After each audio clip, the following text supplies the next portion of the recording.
আসসালামু আলাইকুম সুপ্রিয় শিক্ষার্থীরা, আশা করি তোমরা সকলেই ভালো আছো। আমাদের অনলাইন ক্লাসের আজকে যুক্তিবিদ্যা অর্থাৎ উচ্চ মাধ্যমিক শ্রেণীর যুক্তিবিদ্যা প্রথম পত্রের তৃতীয় অধ্যায় নিয়ে কথা বলছি। আমরা অলরেডি আমাদের দুটো ক্লাস হয়ে গেছে, যে দুটোতে আমরা শব্দ ও পদের সম্পর্ক, পদ শব্দের পার্থক্য ইত্যাদি নিয়ে আলোচনা করেছি। দ্বিতীয় ক্লাসে আমরা আলোচনা করেছি পদের ব্যক্তার্থ ও জাত্যর্থ নিয়ে। আজকে আমরা নতুন আরেকটা বিষয় নিয়ে আলোচনা করব। তোমাদের সাথে আছি আমি মোহাম্মদ আলতাফ হোসেন, প্রভাষক দর্শন, ঠাকুরগাঁও সরকারি কলেজ, ঠাকুরগাঁও। আজকে আমরা যে বিষয়টা নিয়ে আলোচনা করব, পদের শ্রেণীবিভাগ নিয়ে আলোচনা করব। আমরা জানি যে পদের শ্রেণীবিভাগ করতে গেলে আগে আমাদের পদের সংজ্ঞা জানতে হবে। তো আমরা যদি একটু আমাদের পিছনে ফিরে যাই, তাহলে আমরা বুঝবো যে আসলে পদ কাকে বলে। আমরা আগেই বলেছিলাম আগের ক্লাসগুলোতে যে শব্দ বা শব্দ সমষ্টিগুলো কোনো যুক্তিবাক্যের উদ্দেশ্য বা বিধেয় রূপে ব্যবহৃত হয়েছে কিংবা ব্যবহার হওয়ার যোগ্যতা রাখে, সেই শব্দ বা শব্দ সমষ্টিকে পদ বলে। আমরা উদাহরণও দেখিয়েছিলাম। এখানে উদাহরণ দেয়া আছে, যেমন মানুষ হয় বুদ্ধিমান। এখানে মানুষ হচ্ছে উদ্দেশ্য পদ এবং বুদ্ধিমান হচ্ছে বিধেয় পদ। সুতরাং এই মানুষ এবং বুদ্ধিমান যেহেতু যুক্তিবাক্যের উদ্দেশ্য এবং বিধেয় হিসেবে ব্যবহৃত হয়েছে, সুতরাং এই মানুষ এবং বুদ্ধিমান এই দুটি হচ্ছে পদ। আবার আমরা যদি দেখি ঢাকা, রহিম, বই, কলম ইত্যাদি, এগুলোও কিন্তু পদ, কারণ এগুলো কোনো যুক্তিবাক্যে ব্যবহার না হলেও এগুলোর ব্যবহার হওয়ার যোগ্যতা আছে। আমরা যদি একটা উদাহরণ দেখি, যে ঢাকা হয় মসজিদের শহর, অর্থাৎ ঢাকা পদটি, অর্থাৎ এটিকে আমরা পদ বলতেছি, এটি আগে শব্দ ছিল। এই শব্দটি কিন্তু আগে কোনো যুক্তিবাক্যে ব্যবহার হয়নি, কিন্তু ইচ্ছা করলেই আমরা একটা যুক্তিবাক্যে একে ব্যবহার করতে পারি। যেহেতু ঢাকা শব্দটার একটা যুক্তিবাক্যে ব্যবহার হওয়ার যোগ্যতা আছে, সেজন্য এটাকেও আমরা পদ বলবো। সুতরাং যেই শব্দগুলো উদ্দেশ্য বা বিধেয় হিসেবে ব্যবহার হয়ে গেছে কিংবা ব্যবহার হওয়ার যোগ্যতা রাখে, সেগুলোকেই আমরা পদ বলি। এখন আসি আমরা পদের শ্রেণী বিভাগে। আমরা পদের শ্রেণী বিভাগ করতে গিয়ে কয়েকটি ক্যাটাগরি চুজ করব। কয়েকটি ক্যাটাগরির ভিত্তিতে আমরা পদের শ্রেণীবিভাগ করব। এখানে অনেকগুলো বিভাজন নীতি দেয়া আছে, গঠন অনুসারে, বস্তু সংখ্যা অনুসারে, বস্তু সমষ্টি ইত্যাদি অনেকগুলো আছে। আমরা পর্যায়ক্রমে ধারাবাহিকভাবে একটির পর একটি নিয়ে আলোচনা করব। আমাদের পদের যে শ্রেণীবিভাগটা, পুরো শ্রেণীবিভাগটা আমরা এখানে সংক্ষেপে একটা ছকের মাধ্যমে দিয়েছি। আশা করি তোমরা এখান থেকে অনেকটাই বুঝতে পারবে যে আমরা পদের কোন কোন শ্রেণীবিভাগগুলো নিয়ে আলোচনা করব।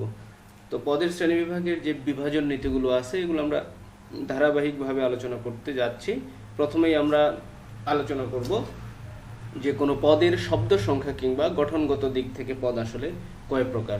অর্থাৎ একটা পদ যে গঠিত হবে শব্দ দিয়ে, সেটার শব্দ কয়টি শব্দ দিয়ে পদটি গঠিত হবে, সেই দিক থেকে আমরা পদের শ্রেণীবিভাগ করব।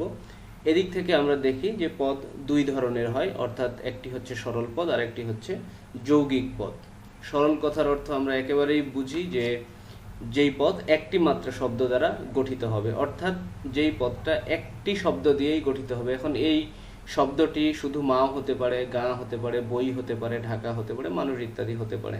যেমন মানুষে বুদ্ধিমান, এখানে আমরা দেখিয়েছি মানুষ বুদ্ধিমান, দুইটা কিন্তু একটি করে শব্দ। এই জন্য যেহেতু এই শব্দ দুটি একটি মাত্র শব্দ, অর্থাৎ দুই বা তার অধিক শব্দ দিয়ে কিন্তু এই পদটি গঠিত হয়নি, এই জন্য এই শব্দগুলোকে আমরা এই শব্দগুলো যখন পদ হিসেবে ব্যবহার হবে, তখন এগুলোকে আমরা বলবো সরল পদ। অর্থাৎ একটি মাত্র শব্দ যখন কোনো যুক্তিবাক্যের উদ্দেশ্য বিধেয় হিসেবে ব্যবহার হবে। এবার আমরা যাই আসলে যৌগিক পদ কাকে বলে।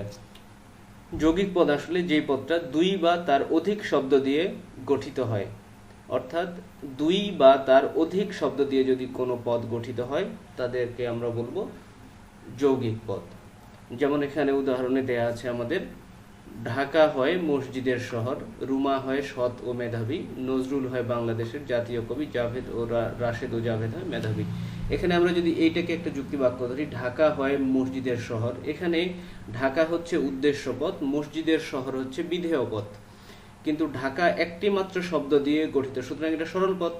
আর বিধেয় পদটি যেহেতু মসজিদের শহর, এখানে কিন্তু শব্দ দুটো, একটা মসজিদের আর একটি শহর, সুতরাং দুটি শব্দ দিয়ে যেহেতু এখানে পদটি, বিধেয় পদটি গঠিত হয়েছে, সুতরাং এই বিধেয় পদটিকে আমরা বলবো যৌগিক পদ।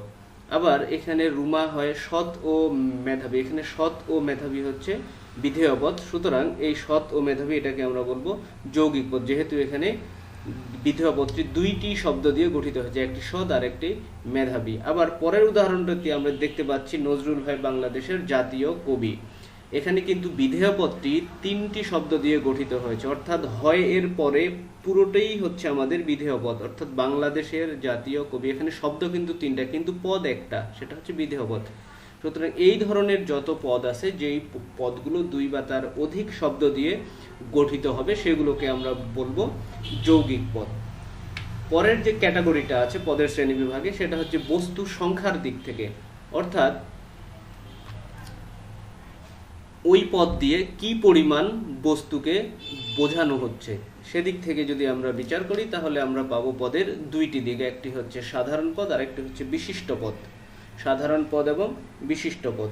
সাধারণ কথার অর্থ এখানে কিন্তু সাধারণ বলতে এখানে সমস্ত কিছুকে বোঝায়, অর্থাৎ সামান্য, সার্বিক, অর্থাৎ সকলকে যদি বোঝায় সেই অর্থে এখানে সাধারণ কথাটিকে ব্যবহার করা হয়। আমরা যদি একটু বিস্তারিত আলোচনা করি, তাহলে যেই পদ দ্বারা একক কোনো ব্যক্তি বা বস্তুকে না বুঝিয়ে বরং সাধারণভাবে সকলকে বোঝায়, সেই পদগুলোকে আমরা বলি সাধারণ পদ। অর্থাৎ কোনো পদ দ্বারা যদি একক কোনো ব্যক্তি বা বস্তুকে না বুঝিয়ে ওই জাতীয় সকলকেই বোঝায়, তাহলে ওই পদটাকে আমরা বলবো সাধারণ পদ, অর্থাৎ একক কোনো ব্যক্তি বস্তুকে বোঝাবে না। যেমন মানুষ বলতে আমরা কিন্তু এখানে কিন্তু আমরা মানুষ বলতে শুধু একজন মানুষকে বুঝি না, মানুষ বলতে আমরা সকল মানুষকেই বুঝি, কারণ এখানে আইডেন্টিফাই করা নাই যে কোন মানুষটি। আবার ছাত্র বলতে আমরা পৃথিবীর যত ছাত্র আছে সবাইকেই বুঝবো, আবার শিক্ষক বলতেও ঠিক একইভাবে আমরা বুঝবো, বই বলতে এবং দার্শনিক বলতে ঠিক একই রকম অর্থই আমরা পাই। সুতরাং এই পদগুলো কিন্তু সাধারণ পদ, এখানে একক কোনো ব্যক্তি বা বস্তুকে কিন্তু বোঝানো হচ্ছে না। এবার আমরা যাই বিশিষ্ট পদে। বিশিষ্ট পদ হচ্ছে যদি কোনো পদ দ্বারা একক কোনো ব্যক্তি, বস্তু বা স্থানকে নির্দেশ করা হয়, অর্থাৎ এখানে কিন্তু সাধারণ অর্থে না বুঝিয়ে একটি মাত্র ব্যক্তিকে বোঝাবে, একটি মাত্র বস্তুকে কিংবা একটি মাত্র স্থানকে বোঝাবে, অর্থাৎ নির্দিষ্ট করে যদি বোঝানো হয়, সেই পদটাকে আমরা বলি বিশিষ্ট পদ। এখানে আমাদের বেশ কিছু উদাহরণ দেয়া আছে, নজরুল, রবীন্দ্রনাথ, বাতাসের শহর, সূর্যোদয়ের দেশ, গীতাঞ্জলি। এগুলো কিন্তু প্রত্যেকটি, যেমন নজরুল বলতে কিন্তু আমরা একজন মানুষকেই বুঝি যার নাম নজরুল, রবীন্দ্রনাথ বলতে কিন্তু আমরা একজন রবীন্দ্রনাথকেই বুঝি, বাতাসের শহর বলতে কিন্তু একটি শহরকেই বোঝানো হয়, সুতরাং এটা নির্দিষ্ট করে বোঝানো আছে। আবার সূর্যোদয়ের দেশ বলতে আমরা জাপানকে বুঝি, এখানে একটি মাত্র দেশকেই ইন্ডিকেট করা আছে বা নির্দেশ করা আছে। আবার গীতাঞ্জলি বলতে আমরা রবীন্দ্রনাথের একটা বইকেই বুঝি। সুতরাং এই পদগুলো আসলে একটি মাত্র ব্যক্তি, বস্তু বা স্থানকে নির্দেশ করে, সুতরাং এই ধরনের পদগুলোকে আমরা বলবো বিশিষ্ট পদ। এখন বিশিষ্ট পদগুলো আবার দুই ধরনের হতে পারে। এই বিশিষ্ট পদগুলো দুই ধরনের হয়, একটা হচ্ছে অর্থপূর্ণ বিশিষ্ট পদ আর একটা হচ্ছে অর্থহীন বিশিষ্ট পদ। আমরা আগে দেখি যে অর্থপূর্ণ বিশিষ্ট পদ বলতে আসলে কি বোঝায়। অর্থপূর্ণ বিশিষ্ট পদ সরাসরি যদি কোনো ব্যক্তি, বস্তু বা স্থানকে না বুঝিয়ে তাৎপর্য বা গুণের ভিত্তিতে নির্দেশ করে, অর্থাৎ কোনো ব্যক্তি বা বস্তুকে আমরা যদি সরাসরি না বুঝিয়ে তার কোনো গুণ, তার কোনো বৈশিষ্ট্য বা তার কোনো তাৎপর্যের ভিত্তিতে আমরা যদি সেই ব্যক্তি, বস্তু বা স্থানটাকে আমরা যদি বুঝাই, তাহলে সেটাকে আমরা বলবো অর্থপূর্ণ বিশিষ্ট পদ। এখানে যে উদাহরণগুলো দেওয়া আছে, বাতাসের শহর, সূর্য উদয়ের দেশ, বিদ্রোহী কবি। এখানে কিন্তু বাতাসের শহর বলতে আমরা একটা শহরকে বুঝি, সেটা হচ্ছে শিকাগো শহর। আবার সূর্য উদয়ের দেশ বলতে আমরা জাপানকে বুঝি। আবার বিদ্রোহী কবি বলতে আমরা কাজী নজরুল ইসলামকে বুঝি। এখানে কিন্তু শিকাগো শহর হোক কিংবা জাপান হোক কিংবা নজরুল হোক, এদেরকে কিন্তু আমরা সরাসরি না বুঝিয়ে তাদের একটা বৈশিষ্ট্য বা তাদের গুণ বা তাৎপর্যের ভিত্তিতেই কিন্তু তাদেরকে বুঝিয়েছি। এখানে কিন্তু একজনকেই বুঝাচ্ছে, কিন্তু সরাসরি না বুঝিয়ে কোনো গুণের ভিত্তিতে আমরা বুঝাচ্ছি। যে যদি এরকম কোনো গুণ বা তাৎপর্যের ভিত্তিতে আমরা বুঝাই, তাহলে সেগুলোকে আমরা বলবো, সেই বিশিষ্ট পদগুলোকে আমরা বলবো অর্থপূর্ণ বিশিষ্ট পদ। এবার আমরা যাই যে অর্থহীন বিশিষ্ট পদ বলতে আসলে আমরা কি বুঝি। অর্থহীন বিশিষ্ট পদ সেই পদগুলোই যেই পদগুলো কোনো গুণ বা তাৎপর্য উল্লেখ না করে সরাসরি সেই ব্যক্তি, বস্তু বা স্থানটাকে বোঝাবে বা নির্দেশ করবে। যেমন এখানে আমরা অর্থপূর্ণতে দেখিয়েছি বাতাসের শহর, একটি গুণ বা তাৎপর্যের ভিত্তিতে, কিন্তু এখানে সরাসরি আমরা দেখিয়েছি শিকাগো। আবার সূর্যোদয়ের দেশ না বলে আমরা সরাসরি বলেছি জাপান, আবার বিদ্রোহী কবি না বলে আমরা সরাসরি বলেছি নজরুল বা কাজী নজরুল ইসলাম। এখানে কিন্তু আমরা একজন ব্যক্তি বা একটি মাত্র স্থানকেই বুঝাচ্ছি, কিন্তু কোনো গুণের ভিত্তিতে না বুঝে আমরা সরাসরি নির্দেশ করছি। সুতরাং সরাসরি যদি নির্দেশ করা হয় কোনো একক ব্যক্তি বা বস্তুকে, তাহলে সেগুলোকে আমরা বলবো অর্থহীন বিশিষ্ট পদ। তো আশা করি অর্থপূর্ণ বিশিষ্ট পদ এবং অর্থহীন বিশিষ্ট পদের মধ্যে যে মূল পার্থক্যটা সেটা তোমরা বুঝতে পারবে। অর্থাৎ যদি সরাসরি কোনো ব্যক্তিকে না বুঝিয়ে তার কোনো গুণের ভিত্তিতে বা তাৎপর্য বা বৈশিষ্ট্যের ভিত্তিতে সেই ব্যক্তি বা বস্তু বা স্থানটিকে বোঝায়, তাহলে সেটাকে আমরা বলবো অর্থপূর্ণ বিশিষ্ট পদ। আর যদি গুণ বা তাৎপর্য ছাড়া সরাসরি কোনো ব্যক্তি বস্তু বা স্থানকে বোঝায় সরাসরি, তাহলে সেগুলোকে আমরা বলবো অর্থহীন বিশিষ্ট পদ। আশা করি বিষয়টা তোমাদের পরিষ্কার হয়ে গেছে। পরের যে ক্যাটাগরিটা আছে আমরা সেটাতে যাই, যে বস্তু সমষ্টির দিক থেকে পদ কত প্রকার হতে পারে। বস্তু সমষ্টির দিক থেকে অর্থাৎ সমষ্টিগত দিক থেকে পদ দুই ধরনের হয়, একটা হচ্ছে সমষ্টিবাচক পদ আর একটা হচ্ছে অসমষ্টিবাচক পদ। এখন আমরা যাই যে সমষ্টিবাচক পদ বলতে কি বোঝায়। সমষ্টিবাচক বলতে আমরা কোনো সমষ্টিকেই আসলে সাধারণত বুঝে থাকি, অর্থাৎ কোনো নির্দিষ্ট একটা গোষ্ঠী, একটা সম্প্রদায়, একটা দল, এরকম কিছু। অর্থাৎ যেই পদ একটি শ্রেণীর অন্তর্গত বিষয়গুলোকে পৃথক পৃথকভাবে না বুঝিয়ে বরং সমষ্টিগত বা দলগতভাবে বোঝায়, সেই পদগুলোকে আমরা বলি সমষ্টিবাচক পদ। অর্থাৎ এখানে যে উদাহরণগুলো দেয়া আছে আমরা দেখতে পাচ্ছি গ্রন্থাগার, সৈন্যবাহিনী, কমিটি, ক্রিকেট দল। এগুলো কিন্তু একক কোনো ব্যক্তি না, একক কোনো বস্তু না, একক কোনো স্থান না। এগুলো দিয়ে আসলে কিন্তু একটা শ্রেণীকে বোঝানো হয় বা একটা দলকে বোঝানো হয়। যেমন গ্রন্থাগার বলতে বেশ কিছু বইয়ের সমষ্টিকে বোঝানো হয়, এই জন্য এটা হলো সমষ্টিবাচক পদ। আবার সৈন্যবাহিনী, সৈন্যবাহিনী কিন্তু একজন দিয়ে হয় না, এটা বেশ কয়েকজন মিলে একটা সৈন্যবাহিনী গঠিত হয়। আবার কমিটি হতে গেলে একজনে কিন্তু কখনো কোনো কমিটি হয় না, কমিটি হতে গেলে কমপক্ষে 10 জন, 12 জন বা 15 জন বা যতজন প্রয়োজন সেই পরিমাণ অনুযায়ী কিন্তু মানুষ নেওয়া হয় কমিটি করার জন্য। এবং আরেকটা দিক ক্রিকেট দল, ক্রিকেট দল বলতে কিন্তু আমরা বুঝি একটা দল, 11 জনের একটা দল। সুতরাং এগুলো হচ্ছে সমষ্টিবাচক পদ, এককভাবে কোনো ব্যক্তি বস্তুকে না বুঝিয়ে কিন্তু আমরা একটা দলকে বা একটা সমষ্টিকে বোঝাচ্ছি, এই জন্য এই পদগুলোকে আমরা বলবো সমষ্টিবাচক পদ। এবার যে আমরা অসমষ্টিবাচক পদ, অর্থাৎ যেই পদগুলো সমষ্টিবাচক না সেই পদগুলোই আসলে অসমষ্টিবাচক। অর্থাৎ যদি যেই পদ দ্বারা সমজাতীয় বিভিন্ন ব্যক্তি বা বস্তুকে সমষ্টিগতভাবে না বুঝিয়ে বরং পৃথকভাবে বোঝায়। অর্থাৎ সমজাতীয় বিভিন্ন ব্যক্তি বা বস্তুকে, একই জাতীয় ব্যক্তি বা বস্তুকে যদি সমষ্টিগতভাবে না বুঝিয়ে আমরা পৃথকভাবে বুঝাই, তাহলে সেটাকে আমরা বলতেছি অসমষ্টিবাচক পদ, অর্থাৎ যেটা সমষ্টিবাচক পদ না। যেমন এখানে আমরা উদাহরণ দিয়েছি মানুষ, মানুষ কিন্তু সমষ্টিবাচক পদ না। আবার সৈনিক, সৈনিক কিন্তু একটা দল না, এখানে কিন্তু সৈনিক বলতে একজন সৈনিককে বোঝানো হয়, সুতরাং এটা কোনো দল না, এটা কোনো সম্প্রদায় না, এটা একজন সৈনিক। আবার বই, বই কিন্তু একটা বই, এখানে কিন্তু কোনো বইয়ের সমষ্টি বোঝাচ্ছে না। আবার খেলোয়াড় বলতে কিন্তু আমরা একজন খেলোয়াড়কে বুঝি, খেলোয়াড় বলতে কিন্তু আমরা একটা দল বুঝি না, একজনকে বুঝি। যখন আমরা এটাকে দল বলবো তখন কিন্তু সেটা সমষ্টিবাচক পদে চলে যাবে। আবার যখন আমরা খেলোয়াড়ের কথা বলবো, খেলোয়াড় বলতে একজন খেলোয়াড়কে বোঝাচ্ছে, সেক্ষেত্রে এটাকে আমরা বলবো অসমষ্টিবাচক পদ। সুতরাং আমরা যে এখানে দুইটি উদাহরণ দেখিয়েছি চিত্রের সাহায্যে, এটা হচ্ছে সমষ্টিবাচক পদের উদাহরণ, আর এই চিত্রটি হচ্ছে অসমষ্টিবাচক পদের উদাহরণ। অর্থাৎ সমষ্টিবাচক পদ হচ্ছে কোনো শ্রেণীর অন্তর্গত, একটি শ্রেণীর অন্তর্গত বিষয়গুলোকে যখন আমরা পৃথকভাবে না বুঝিয়ে দলগত বা সমষ্টিগতভাবে বুঝাই, সেটা হচ্ছে সমষ্টিবাচক পদ। আর দলগত বা সমষ্টিবাচকভাবে না বুঝিয়ে যখন আমরা এককভাবে বা পৃথকভাবে বুঝাই, তখন সেই পদটিকে আমরা বলি অসমষ্টিবাচক পদ। এই হলো সমষ্টিবাচক পদ এবং অসমষ্টিবাচক পদের মধ্যে মূল পার্থক্য। পরের যে পার্থক্যের বিষয়টি রয়েছে সেটা হচ্ছে গুণের অস্তিত্ব ও অনস্তিত্বের দিক। অর্থাৎ কোনো পদ যদি কোনো গুণকে নির্দেশ করে বা না করে এরকম বিষয়, সেই দিক থেকে পদ হলো 3 প্রকার বা 3 ধরনের। একটি হচ্ছে সদর্থক পদ, সদর্থক পদ, নঅর্থক পদ, ব্যাহতার্থক পদ। আমরা আলোচনায় যাই যে সদর্থক পদকে আবার আমরা অনেক সময় ইতিবাচক পদও বলতে পারি। এর সংজ্ঞাটা হচ্ছে এমন, যে পদ দ্বারা কোনো গুণের উপস্থিতিকে বোঝায় সেই পদকে আমরা বলি সদর্থক পদ বা ইতিবাচক পদ। যেমন ভালো, আনন্দ, মমতা, দয়ালু, জীব ইত্যাদি। এই পদটি দিয়ে কোনো গুণের উপস্থিতিকে বোঝাবে। অর্থাৎ এখানে একটি পদ আছে ভালো, অর্থাৎ যদি আমি এরকম একটা উদাহরণ দেই যে রহিম হয় ভালো, তার অর্থ কিন্তু হচ্ছে রহিমের মধ্যে ভালো গুণটি উপস্থিত রয়েছে বা রহিমের মধ্যে ভালো গুণটি বিদ্যমান। তার অর্থ হচ্ছে ভালো গুণটি এখানে উপস্থিত, এখানে ভালো গুণের উপস্থিতিকে বোঝাচ্ছে। আবার আনন্দ, ঘটনাটি হয় আনন্দদায়ক, অর্থাৎ ঘটনাটিতে আনন্দ উপস্থিত আছে, অর্থাৎ আনন্দ গুণের উপস্থিতিকে বোঝাচ্ছে। সুতরাং আবার যখন আমরা বলি যে মানুষটি হয় বা লোকটি হয় দয়ালু, তার মানে ওই লোকটির ভিতরে দয়া নামক গুণটি উপস্থিত আছে। সুতরাং যেই পদগুলো দিয়ে আমরা কোনো গুণের উপস্থিতিকে বুঝাই যে হ্যাঁ এই গুণটি উপস্থিত আছে, তাহলে এই পদগুলোকে আমরা বলি সদর্থক বা ইতিবাচক পদ। এর ঠিক উল্টোটা হচ্ছে নর্থক পদ।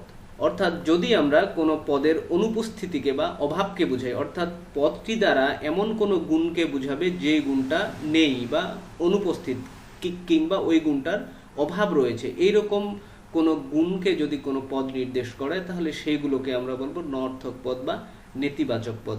আমরা এখানে উদাহরণে দেখেছি অসৎ। অসৎ পদ দ্বারা কিন্তু এখানে কোনো গুণের উপস্থিতি বোঝাচ্ছে না, বরং গুণের অভাব বা অনুপস্থিতি বোঝাচ্ছে। এখানে অসৎ কথার অর্থই হচ্ছে সততার অভাব, দয়াহীন কথার অর্থই হচ্ছে দয়ার অভাব, আবার নির্বোধ কথাটির অর্থই হচ্ছে এখানে বোধের অভাব বা বোধের অনুপস্থিতি। অর্থাৎ অসৎ, দয়াহীন, নির্বোধ এই পদগুলো দিয়ে আসলে কিন্তু কোনো একটা গুণের অনুপস্থিতি বোঝাচ্ছে, অভাব বোঝাচ্ছে, যে কিছু একটা নেই এখানে। এইরকম যদি কোনো গুণের অনুপস্থিতি বা অভাব বোঝায়, তাহলে এই গুণগুলোকে আমরা বলবো নর্থক পদ বা নেতিবাচক পদ। আমাদের 3 নম্বর যে পদটা রয়েছে সেটা হচ্ছে ব্যাহতার্থক পদ। সেটা নিয়ে আমরা একটু কথা বলি। ব্যাহতার্থক পদ, এইখানে আমরা কিছু চিত্র দিয়েছি। চিত্রটা আমরা যদি একটু বিশ্লেষণ করি, তাহলে আমাদের ব্যাহতার্থক পদ সম্পর্কে ধারণাটি স্পষ্ট এবং পরিষ্কার হয়ে যাবে। প্রথম চিত্রে আমরা যেটি দেখতেছি একজন মানুষের দৃষ্টিশক্তি, অর্থাৎ দৃষ্টিশক্তি হচ্ছে মানুষের স্বাভাবিক গুণ, অর্থাৎ ইনি স্বাভাবিকভাবেই দেখেন। দ্বিতীয় চিত্রটা আমরা যদি দেখি যে এই ব্যক্তি বা এই মহিলাটি আবার যদি কোনো কারণে দুর্ঘটনার শিকার হন, দুর্ঘটনার শিকার হওয়ার ফলে তার এই অবস্থা হতে পারে, অর্থাৎ উনি অন্ধ হয়ে যেতে পারেন। আবার যদি দেখা যায় এই অন্ধ মহিলাটি কিছুদিন পরে ডক্টরের শরণাপন্ন হয়ে উনি চিকিৎসার মাধ্যমে আবার তার দৃষ্টিশক্তি ফিরে পেতে পারেন। এখন এইখানে যেই বিষয়টি দেখা যাচ্ছে সেটা হচ্ছে যে প্রথমে তার দৃষ্টিশক্তি ছিল, সব শেষেও কিন্তু দৃষ্টিশক্তি আছে, মাঝখানে কিন্তু তিনি দৃষ্টিশক্তি কোনো কারণে হারিয়ে ফেলেছিলেন। সে কারণটা কি? দুর্ঘটনা। তাহলে এখানে একটা বিষয় স্পষ্ট যে এমন একটা গুণ, যে গুণটা স্বাভাবিকভাবেই মানুষের মধ্যে থাকার কথা, কিন্তু কোনো একটা কারণে সেটা এখন নেই, অর্থাৎ দুর্ঘটনার কারণে উনার দৃষ্টিশক্তি নামক গুণটা নেই, অর্থাৎ উনি অন্ধ হয়ে গেছেন। আবার দেখা গেল যে চিকিৎসা করার ফলে উনি ওই গুণটা আবার ফিরে পেয়েছেন। তাহলে এখন আমরা সংজ্ঞায় যাই, তাহলে বিষয়টা পরিষ্কার হবে যে যদি কোনো পদ দ্বারা এমন কোনো গুণের নির্দেশ করে যে গুণটি সাধারণত বা সাধারণভাবে কোনো বস্তু বা ব্যক্তির মধ্যে উপস্থিত থাকার কথা, কিন্তু বর্তমানে উপস্থিত নেই, তবে অদূর ভবিষ্যতে উপস্থিত হতে পারে, এমন কোনো গুণকে যদি বোঝায়, তাহলে সেই গুণটাকে আমরা বলবো ব্যাহতার্থক পদ। অর্থাৎ পদটি এমন যেই গুণের নির্দেশ করবে সেই পদটাকে আমরা বলবো ব্যাহতার্থক পদ। এখানে আমরা উদাহরণ দিয়েছি অন্ধত্ব, বধির, মুখ বা বোবা এবং খোরা। আমরা যদি চিত্রটাকে আরেকবার এখন সংজ্ঞার আলোকে ব্যাখ্যা করি, তাহলে আমরা বুঝবো যে গুণটি সাধারণত কোনো ব্যক্তি বা বস্তুর মধ্যে উপস্থিত থাকার কথা, কোনো ব্যক্তি বা বস্তুর মধ্যে উপস্থিত থাকার কথা। যদি আমরা মানুষের কথা চিন্তা করি, তাহলে মানুষের স্বাভাবিক গুণ হচ্ছে সে দৃষ্টিশক্তি সম্পন্ন, অর্থাৎ সে দেখতে পায়, এটা তার সাধারণ গুণ, কিন্তু বর্তমানে উপস্থিত নেই, অর্থাৎ দৃষ্টিশক্তি নামক গুণটা বর্তমানে তার ভিতরে উপস্থিত নেই। কারণটা কি? তিনি দুর্ঘটনা করেছেন, কোনো কারণে উনি ওই গুণটা হারিয়ে ফেলেছেন। কিন্তু অদূর ভবিষ্যতে আবার এরকমও হতে পারে যে উনি চিকিৎসার ফলে উনার দৃষ্টিশক্তি ফিরে পেয়েছেন।